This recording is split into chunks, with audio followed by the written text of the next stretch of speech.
کس کی عبادت کرے؟ ربکم الذی، اس رب کی عبادت کرو، خلقکم، جس نے تمہیں پیدا کیا۔ حالانکہ ہر بندے کو معلوم ہے کہ مجھے کس نے پیدا کیا، لیکن خطاب اور پیار محبت کو دیکھو۔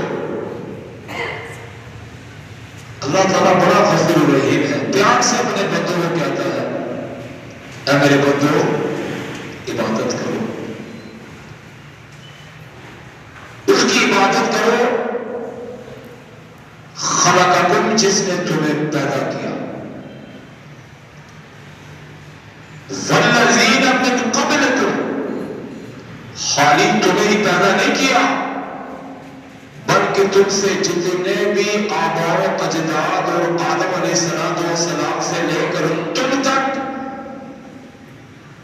جتنے لوگ ہیں ان کو بھی اللہ عز و جل نے پیدا کیا۔ اب اللہ تبارک و تعالی ایسا کیوں ارشاد فرماتا ہے؟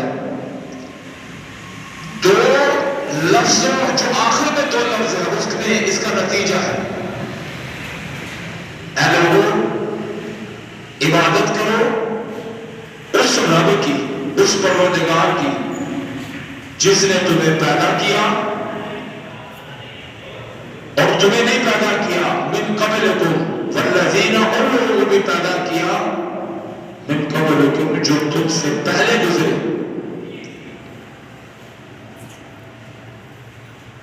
اب نتیجہ یہ ہے کہ لعلکم تتقون، تاکہ تم پرہیزگار بن جاؤ۔ عبادت کرو گے تو پرہیزگار بنو گے، عبادت نہیں ہوگی تو پرہیزگاری بھی نہیں ہوگی۔ ایک ایسا بندہ جو رب کو تو مانتا ہے لیکن تتقون نہیں ہے، ڈرنے والوں میں سے نہیں ہے، اس کو کیوں پرواہ کہ وہ زنا کر رہا ہے، وہ شرابیں پی رہا ہے، وہ لوگوں پر ظلم کر رہا ہے، کیونکہ تتقون کی جماعت میں وہ شامل ہی نہیں ہے۔ جس مقصد کے لیے رب تعالیٰ نے اس کو پیدا کیا تھا اس طرف اس کا ذہن ہی نہیں ہے۔ تو پیارے اسلامی بھائیوں، کتنا پیارا خطاب ہے اپنے بندوں سے رب تعالیٰ کا، یا ایھا الناس اعبدوا ربکم الذی والذین من قبلکم لعلکم تتقون۔ اے لوگوں عبادت کرو اپنے رب کی جس نے تمہیں پیدا کیا اور تم سے پہلے لوگوں کو پیدا کیا، اس امید پر کہ تم پرہیزگار بن جاؤ۔ محترم اسلامی بھائیوں، جب بندہ پرہیزگار بن جاتا ہے یا بدکار بن جاتا ہے، اس کے معاملات میں کیا ہوگا؟ اللہ تبارک و تعالیٰ نے پرہیزگاروں کے لیے جنت کو بنایا اور بدکاروں کے لیے جہنم کو بنایا۔ اللہ تبارک و تعالیٰ نے واضح طور پر ارشاد فرمایا اے میرے بندو، اگر تم نے پرہیزگاری کی اس امید پر کہ تمہیں اللہ نے پیدا کیا، تم سے پہلے والے لوگوں کو بھی اللہ نے پیدا کیا، پھر کیا ہوگا؟ ہم نے پھر جنت بھی بنائی ہے، تمہیں جنت میں داخل کریں گے۔ ہاں اگر تم نے بدکاری کی، گناہ کیے اور طرح طرح کے دنیا کے لذات میں پڑھ کے رب کو بھول گئے جس نے تمہیں پیدا کیا ہے، پھر کیا ہوگا؟ وقودھا النار والحجارہ، اس جہنم کا پھر کیا ہوگا؟ پتھر اور انسان اس کی خوراک ہوگی، ان کے اندر انہی بدکاروں کو، گناہگاروں کو، سیاکاروں کو ڈال دیا جائے گا۔ دنیا کی تمام نعمتیں انسانوں کے لیے، اس امید پر کہ یہ بندہ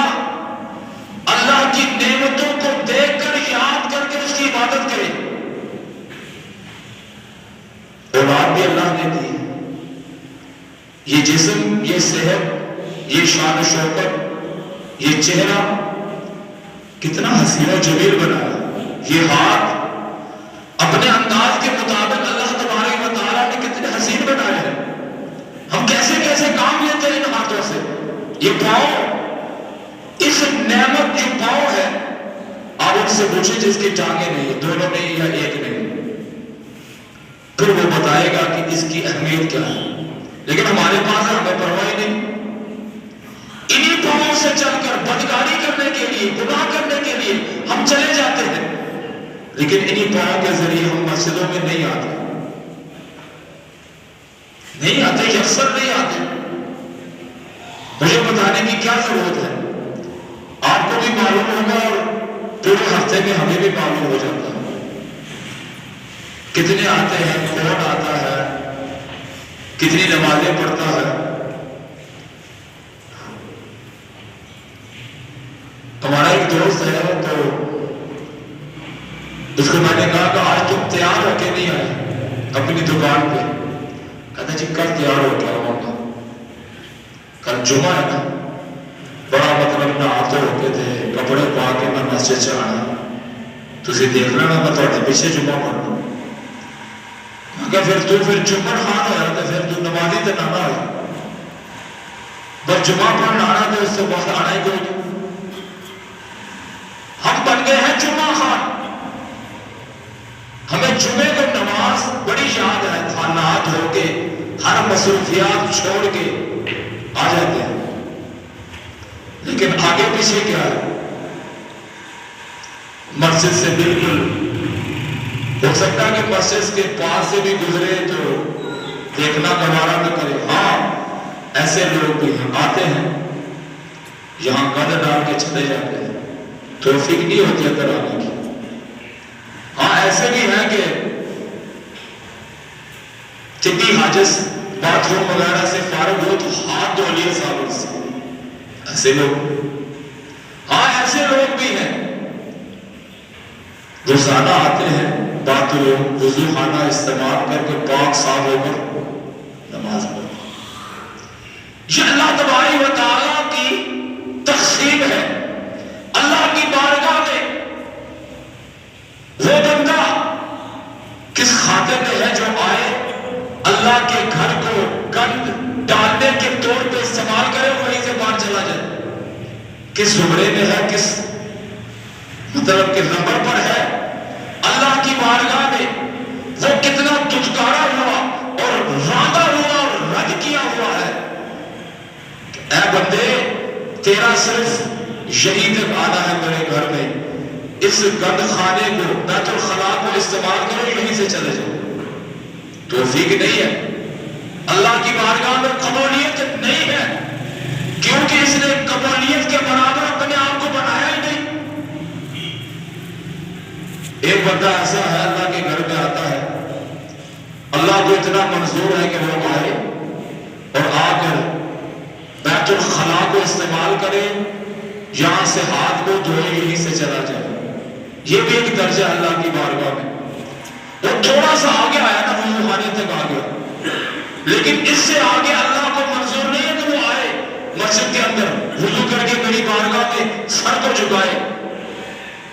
اس قابل اس نے بنائے نہیں، اپنا ذہن ہی نہیں بنایا اس نے کہ میں آؤں اور اللہ کی بارگاہ میں جھکوں.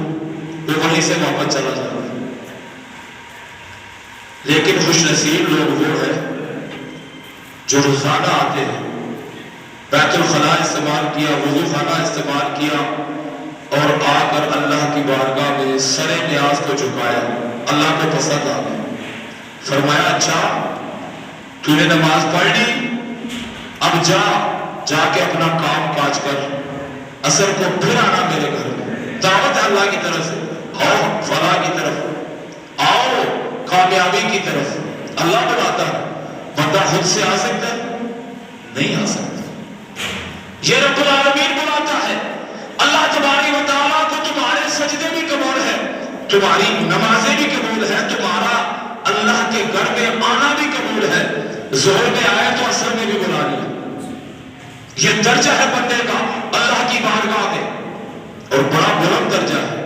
آپ کسی کو پسند نہیں کرتے، کیا آپ اس کو بلائیں گے اپنے گھر، اپنی فیکٹری میں بلائیں گے، اپنے پاس پٹکنے دیں گے؟ بلکہ ادھر سے آ رہا ہو آپ وہ ادھر کر لیں گے، یہ بندہ پسند ہی نہیں ہے، شکل میرے پیڑی لگتی ہے، میرے سامنے آیا تھا یہ نوزدہ علیہ شکل میں جو دیکھتا تھا میں بے چین ہوتا۔ نفرت کا اظہار جو ہوتا ہے بندہ اس کا بربلا اظہار کرتا ہے کہ یہ بندہ مجھے پسند نہیں ہے، لیکن نمازی تجھے مبارک ہو، تو اللہ کو پسند ہے۔